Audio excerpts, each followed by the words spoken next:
హలని శేషరావు నోట్ల రద్దు కన్ఫర్మ్ అయిపోయింది. పార్లమెంటు వేదికగా బల్లగుద్ది మరీ చెప్పారు. కేంద్ర ప్రభుత్వమే చెప్పింది.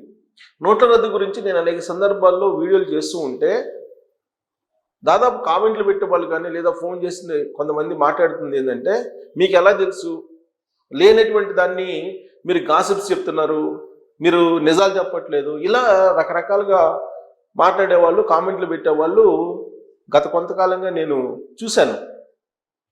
సరే, నేను చెప్పాను, నాకు కాంటాక్ట్ అయినట్టు వాళ్ళకి చెప్పాను, నా దగ్గర ఉన్న ఇన్ఫర్మేషన్ నేను చెప్పాల్సిన బాధ్యత ఉంది కాబట్టి నేను చెప్తున్నాను, అది నిజమని నేను నమ్ముతాను, అందుకే నేను చెప్తున్నాను అని చెప్పి కూడా చెప్పాను.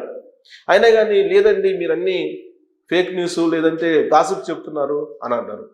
సరే, నాకు తెలుసు నాకున్న ఇన్ఫర్మేషన్ ఏంటి, నాకు ఎక్కడి నుంచి వచ్చింది, నోట్ల రద్దు ఉంటుందా లేదా అనేది నాకు తెలుసు. నేను నమ్మిన తర్వాతనే నేను మీకు చెప్తాను.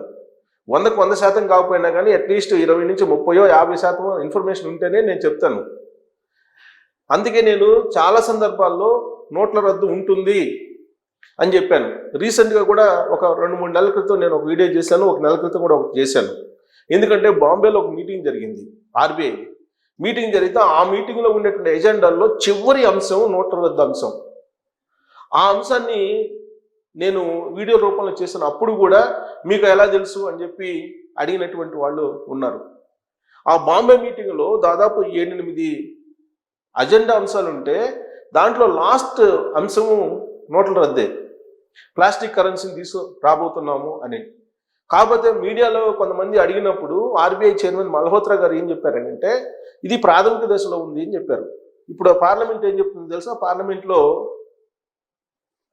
పార్లమెంట్లో వేసినటువంటి ప్రశ్నకు మినిస్టర్ ఏం చెప్పారు తెలుసా, పంకజ్ చౌదరి, ప్లాస్టిక్ కరెన్సీ రెడీగా ఉంది, ప్లాస్టిక్ కరెన్సీని త్వరలోనే ఇంట్రొడ్యూస్ చేయబోతున్నాము అని చెప్పారు. మరి పాత కరెన్సీ సంగతి ఏంటి అనేది చెప్పలా. ఇప్పుడు మార్కెట్లో చలామణిలో ఉన్నట్టు 500 రూపాయల నోటు సంగతి ఏంటి అనేది చెప్పలా. కానీ 200 రూపాయల నోటు సంగతి ఏంటి చెప్పలా. కానీ 10 రూపాయలు 20 రూపాయల గురించి మాత్రమే చెప్పాడు ఆయన. అంటే ఏంటి, రాజుగారి పెద్ద భార్య మంచిది అంటే చిన్న భార్య ఏంటి సామెత చెప్తారు కదా, సేమ్ అలానే ప్లాస్టిక్ నోట్లు తీసుకొస్తున్నాము, ఆల్రెడీ ఆర్బీఐ ముద్రించింది, చలామణిలోకి తీసుకురాబోతున్నామని చెప్పి చాలా క్లియర్గా పార్లమెంటే చెప్పింది. పార్లమెంట్ కన్నా ఇంకా మనకి విశ్వసనీయతతో కూడినటువంటి వేదిక ఇంకోటి ఉండదు కదా, పార్లమెంటే చెప్పింది. పార్లమెంట్లో చాలా క్లియర్గా ప్లాస్టిక్ కరెన్సీ తీసుకురాబోతున్నాము, 10 రూపాయలు 20 రూపాయల నోట్లు తీసుకురాబోతున్నాము అని చెప్పారు. 10 రూపాయల నోట్లని తొలుత సుమారు 100 కోట్ల విలువైనటువంటి కరెన్సీని 10 రూపాయల నోట్లని తీసుకొస్తున్నాము. అలాగే 20 రూపాయల నోట్లని మరొక 100 కోట్ల రూపాయల విలువైనటువంటి 20 రూపాయల నోట్లను తీసుకొస్తున్నాము అని చెప్పారు. అంటే నెక్స్ట్ ఏం చేస్తారు, 50 రూపీస్ 50 రూపాయల నోట్లని, తర్వాత 200 రూపాయల నోట్లని, తర్వాత 500 రూపాయల నోట్లని ప్లాస్టిక్ కరెన్సీ తీసుకురావడానికి ఆర్బీఐ వ్యూహాత్మకంగా అడుగులు వేస్తుంది. దీంట్లో ఎలాంటి అనుమానాలు అవసరం లేదు. ఇది కాకపోతే 2027కి వస్తుంది అనుకున్నాం, కానీ 2027కి ముందే ఇప్పుడు 10 రూపాయల నోట్ని 20 రూపాయల నోట్ని ఇంట్రొడ్యూస్ చేయడానికి భారత ప్రభుత్వం సిద్ధమైంది. పాత నోట్లని, మీ దగ్గర ఉన్న పాత నోట్లని ఇచ్చి కొత్త నోట్లని తీసుకోవచ్చు. బ్యాంకులకు వెళ్ళి మీరు మార్చుకునేటువంటి వెసులుబాటు కల్పిస్తుంది ఆర్బీఐ. దీనికి ఉదాహరణ 2000 రూపాయల నోటు. 2000 రూపాయల నోట్లు ఫస్ట్ విడుదల చేశారు. నోట్ల రద్దు 2016లో జరిగింది. ఆ సందర్భంగా ఆ రోజున మార్కెట్లో ఉన్నట్టు 500 రూపాయలని 1000 రూపాయల నోట్లని రద్దు చేసింది ఆర్బీఐ. వాటి ప్లేస్లో 500 రూపాయలని 2000 రూపాయలని తీసుకొచ్చింది. ఆ 2000 రూపాయలని ఏం చేసింది, క్రమేణా చలామణిలో లేకుండా చేసింది. ఇప్పటికీ కూడా 2000 రూపాయల నోట్లు మీ దగ్గర కనుక ఉంటే మీరు ఆర్బీఐ ప్రాంతీయ కార్యాలయాలకు వెళ్ళి మార్చుకోవచ్చు అని చెప్పి రీసెంట్గా కూడా ఆర్బీఐ చెప్పింది. అంటే ఇప్పుడు చలామణిలో ఉన్నటువంటి అమౌంట్ని ప్లాస్టిక్ కరెన్సీ తోటి మీరు ఎక్స్చేంజ్ చేసుకోవాలి. ఈ వెసులుబాటుని ఇస్తుంది. అందుకే నోట్ల రద్దు అనకుండా నోట్లకు సంబంధించి కొత్త వాటిని మేము ఇంట్రొడ్యూస్ చేస్తున్నాము అని చెప్పారు పార్లమెంట్లో కేంద్ర మంత్రి. కొత్త వాటిని మేము ఇంట్రొడ్యూస్ చేస్తున్నామని చెప్పారు. అంటే దాని అర్థం ఏంటి, 2000 రూపాయల నోట్ల లాగా మీరు మార్చుకోవాలి. 2000 రూపాయల నోట్లు ఇచ్చి మీరు 500 రూపాయల నోట్లు తీసుకున్నారు. సేమ్ అలానే ఇప్పుడు మీరు కొత్త నోట్లు పరిచయం చేస్తున్నారు కాబట్టి పాత నోట్లు ఇచ్చి కొత్త నోట్లు మీరు తీసుకోవాలి. ఈ ప్లాస్టిక్ కరెన్సీ, ఆల్రెడీ ప్లాస్టిక్ కరెన్సీని 2 సంవత్సరాల క్రితం ట్రయల్ బేస్లో ఆర్బీఐ కొచ్చి, మైసూర్ ఇలాంటి ప్రాంతాల్లో ఒక 4-5 ప్రాంతాల్లో ఇంట్రడ్యూస్ చేసింది. ప్రాక్టికల్గా ఎలా ఉంటుంది చూద్దామని. అయితే ఆ రోజున మన్నికతో కూడినటువంటి ప్లాస్టిక్ని తీసుకోనందువలన అది ఫెయిల్ అయిపోయింది.